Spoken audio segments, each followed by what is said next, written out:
Mr. President, much has been said and written about the horrific Hamas terrorist attack on Israel on October the 7th. The wanton slaughter of more than 1,000 Israelis and an estimated 200 hostages still being held is hard to fathom. One fact tells the grim story. More Jews died on this day than any time since the Holocaust. It was not just another bad day in the Middle East. It was a premeditated slaughter of historic proportion.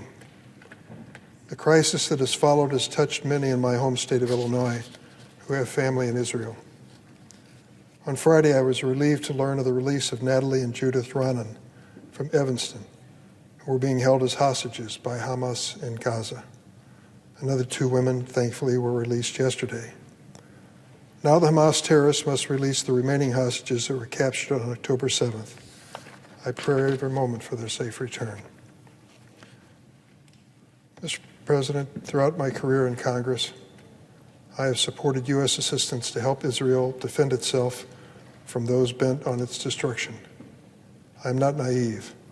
I know the creation of the nation of Israel was controversial in its time and still is to many today. And yet it struck me that the people of that region deserved an opportunity to live in peace, to find one refuge in the world they could count on. And I've always supported Israel because of that. And I will strongly support the President's proposed supplemental request to help Israel, Ukraine, and other urgent humanitarian needs. The Hamas attack, which had nothing to do with solving the problems between the Jewish people and Palestinians, was really not advancing a 2-state solution or even seeking long-term peace. It was a reminder that there are still those in the region who refuse to accept Israel's right to exist, literally their right to exist, and will take any actions to destroy it. But in acknowledging Israel's understandable rage and pain, I believe President Biden gave wise counsel to learn from America's mistakes made after the similarly traumatic attacks on 9/11. I remember that day. I was in this building just outside the chamber, 9/11/2001. I couldn't imagine what had happened to my nation as we were evacuating the Capitol to stand out on the lawn and pray that another airplane was not directed toward the Capitol or the White House. It changed America, in some ways for the better. We were united, we were determined, we were really in focus with one another to try to make this a safe country for our kids and grandkids. And it divided us as well. We made some decisions which were thoughtful, wise, and stood the test of history, and some that did not. Hamas, just like Al-Qaeda in those days, must be destroyed. But Israel should be wary of the kind of overreach we found after 9/11. You do not want an ill-thought occupation of Gaza to become your Fallujah. You do not want to dehumanize the innocents on the periphery who are not your enemy and will have to be your neighbors in the future.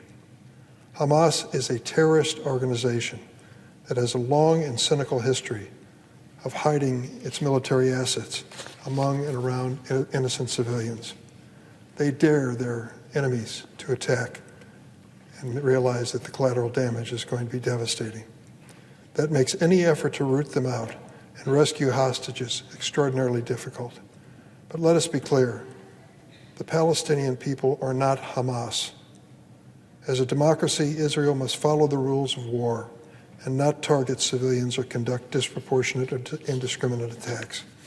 We are already seeing a distressing humanitarian crisis building in Gaza, which has the potential to become worse. As such, I joined several Senate colleagues in calling for the U.S. humanitarian assistance to the Palestinian people, a move President Biden made last week. The suffering of the Palestinians cannot be ignored. Tom Friedman said it even better last week when he said, Hamas has not only taken Israelis hostage, it's taken Gaza's civilians hostage as well. The passions and pain from these events are not limited to the Middle East. They are manifest all over our nation, even in my state of Illinois. 10 days ago, A 6-year-old Palestinian American, Wadea Al-Fayoum, was murdered in a suburb of Chicago in a mindless, heartbreaking act. Almost every hour of every day, there's been a photograph of this beautiful little boy in a happy birthday hat, standing smiling, looking at the camera. It's hard to imagine that he answered his door, and simply because he was of Palestinian descent, he was attacked by a crazed man who killed him and then attempted to kill his mother. I was glad President Biden mentioned Wadea last week in his address to the nation, and I have that family in my thoughts and prayers as they grieve for their little boy and for their mother who continues to recover. There have also been fears of a bomb threat of a synagogue outside of Chicago, and a weekend protest in Skokie ended in shots fired. President Biden was eloquent in reminding us that such hate must stop and that we are all Americans.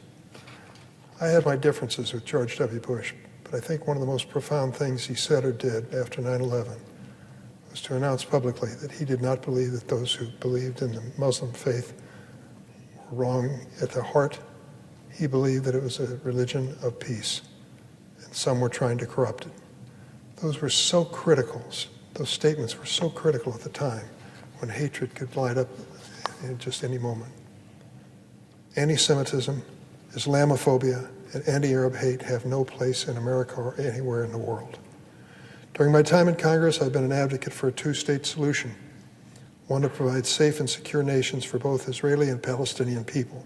There have been attempts at peace in two states that offered some hope: Israeli peace with Egypt and Jordan and the Oslo Accords. Some leaders, such as former Israeli Prime Minister Rabin and Egyptian President Sadat, paid with their lives for pursuing peace. But for too long, spoilers on both sides have undermined a peaceful two-state solution. They've pursued narrow, selfish political goals, too often determined to stay in power above all else. Settlements have expanded and have continued eruptions of violence. Regional powers have claimed to care about but only paid lip service to the Palestinian people.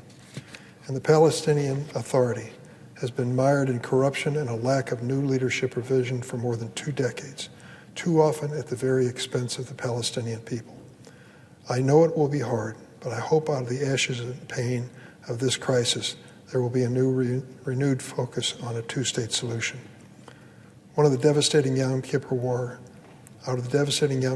came the unimaginable at that time, an historic peace treaty between Egypt and Israel that still endures. So with the right leaders on both sides, it can be done. And we here in the United States have a responsibility for a renewed push forward towards finding a solution that allows Israel and the Palestinian children to once and for all live together safely in peace and dignity. Mr. President, I yield the floor.